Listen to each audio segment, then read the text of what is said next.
Hello again, Rick Seaman here, and I've got 11 Bravo once again, and returning is Sean Huze for a second round. So Sean, we covered some good ground on that first part. How many years did you spend in the Marine Corps? I was in the Marine Corps, I guess just under 4 years. Just under 4 years. So did you leave the Marines and become a civilian immediately after your tour duty in Iraq? No, I was still in the Marine Corps for, I guess, a year. Really? Probably. So I was still active duty Marine. Yeah. Do you feel that gave you a little bit of a buffer coming out, as opposed to coming from a hot zone, or did that have any bearing on it? I think it delayed it a bit, if that makes any sense. Yeah, So I think what I experienced, I got out of the Corps in March 7, I believe that's right, March 7th, 2005, and within about 5 or 6 days, I was packed up and I arrived home here in LA on Right. I believe it was March 12th, and so that's really when it started to hit me. I mean, there was a big difference from kind of being in the even serving in garrison when you're around your fellow infantrymen and your fellow Marines. There's a big difference between that environment versus being kind of plunged back into la la land here. Yeah, So, yeah. So when you got back, did you look to your theater career again? Yeah, I was. I wrote a play called The Sandstorm based on my experience over in Iraq, and let's see, like I said, I got out of the Corps March 7th. I was back in LA March 12th, and I was up on stage doing The Sandstorm March 17th, 2005.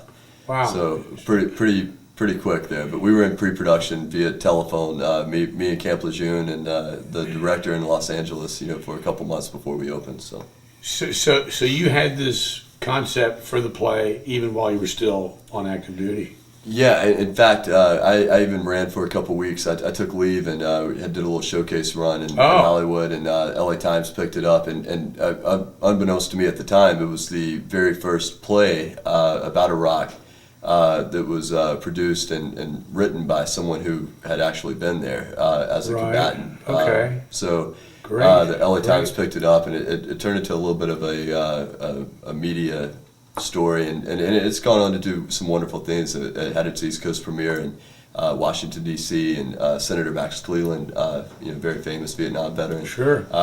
He came in and saw the piece, and it's been up probably about a dozen U.S. cities, and is currently in Germany right now. So, What is it? What does the story deal with?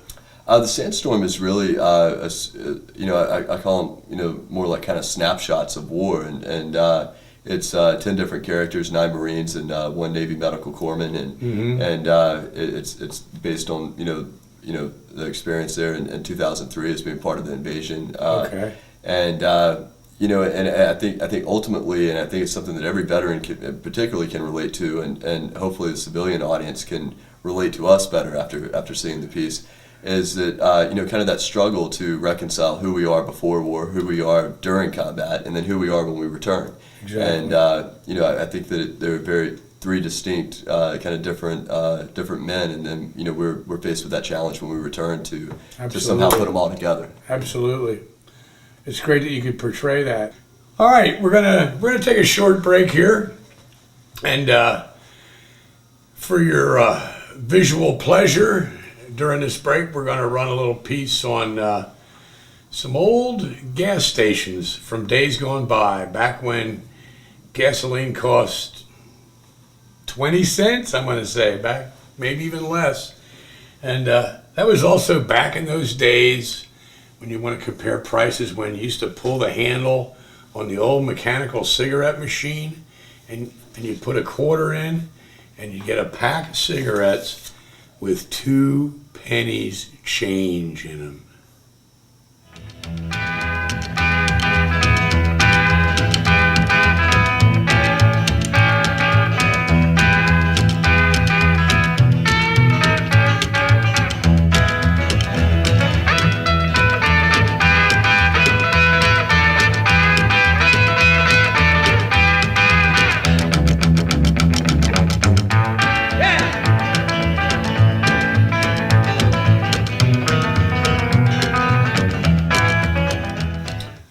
11 Bravo, we are back, and Sean Huze, Sandstorm, did pretty good.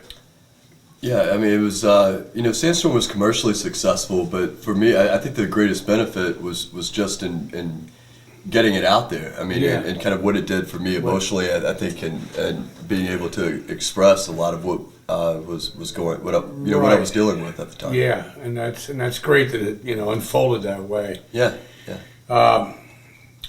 Anything else you've done since then? I followed up with a play called Weasel, which tackles Articles 133 and 134 of the UCMJ, which my personal belief is that the military Department of Defense use those articles in an attempt to basically silence those of us that whose voices need to be more involved in the debate about the war and about our war policy and the way it's being conducted. Mm-hmm. It covers criticism of anyone in your chain of command, which for those of us in the military, we recognize that. I think a lot of civilians don't realize that that's not just your colonel and your general and this, that, and other, but it goes up to the Secretary of Defense, the Vice President, and the President of the United States. And those two articles really are used quite a bit to discourage those of us that are in the active duty ranks of the military from criticizing an administration's policy and how they're conducting a war, even if that criticism needs to be made public. Right. Any other projects? Yeah, currently on stage here in LA right now. In fact, when I get out of the studio here today, I've got to get back down to Hollywood. It was the world premiere of my third play. It's called The Wolf. Oh, really? And it's we're nearing the end of our run. And is that Iraq war related? It's war related. Iraq's kind of a backdrop. I mean, the piece takes place entirely, stateside, but it follows. It addresses basically as a piece. I think it asks a very simple question, and that is is there a place for wolves amongst the flock? And I'll expand on that just a little bit. In that, as a society, we are the protected, we are the sheep, the flock, so to speak. But we ask a segment of that society to become warriors for us, and that would, the analogy for the warrior would be the wolf. And when they return from combat, when they come back into the civilian, they attempt to make that transition into civilian life. I think that it poses a very unique circumstance for the wolf to try to fit in amongst the sheep, and that's with this piece, the wolf, what it tries to address. That's great. Well, I hope you have great success with that. Thank you, sir. Thank you. Yeah, and so you are one of the charter members of the IAVA, which is the Iraq Afghanistan Veterans of America. Yeah. IAVA. I was one of the. I came in not part of it being founded, but a few months down the road, and so it was one of the early members of that organization. Mm-hmm. And I've just had the privilege of getting to know Paul Rieckhoff, who's the executive director, and he was a platoon commander over in Iraq in 2003. Right. I believe it's 3rd Infantry Division. And I just feel like IAVA has done amazing work in raising awareness about Iraq and Afghanistan, issues that are unique to Iraq and Afghanistan veterans, and I've been up on the Hill quite a bit, and I'm really looking for alternative ways to go out, whether it's press, media, through the arts, through documentaries, through actually being up on the Hill and testifying before Congress. IAVA has just done tremendous things to get Iraq and Afghanistan voices heard and added to that debate, which we kind of touched on earlier. Right.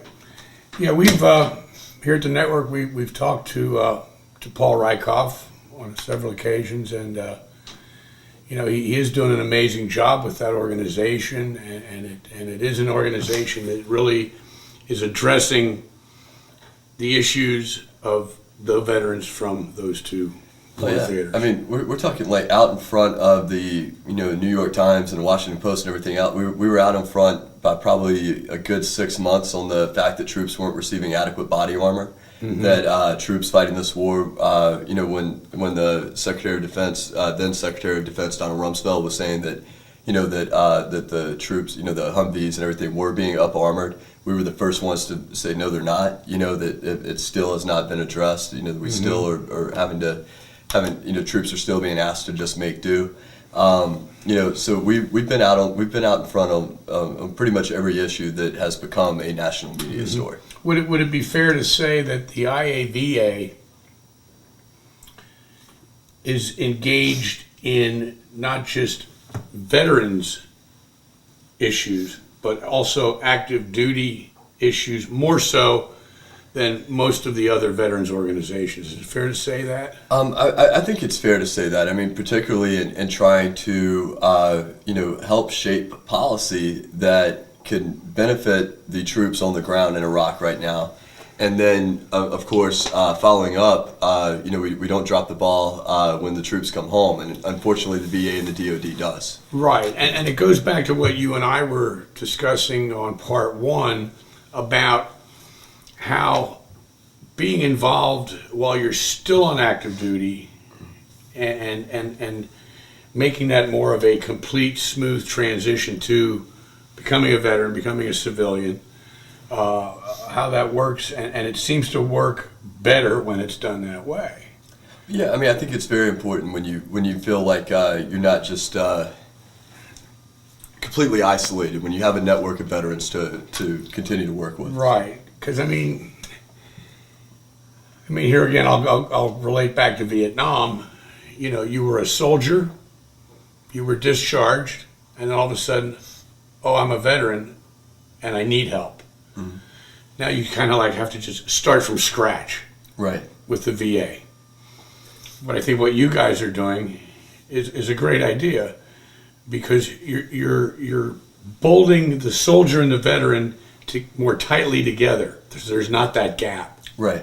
And I think you guys are on the right track. I think that'll pay off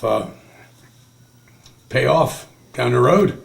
Certainly hope so. I mean, and I think it already is. That's good. Yeah, I think it already is. Right. Yeah.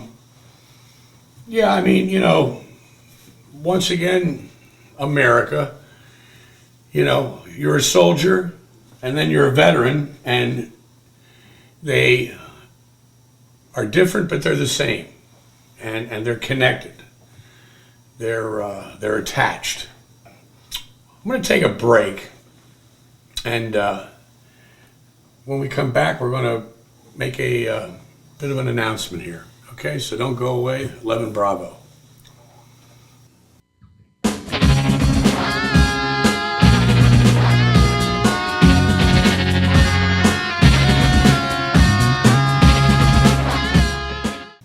We are back, 11 Bravo, and for all of you who have waited patiently for our news break here, we're going to give it to you.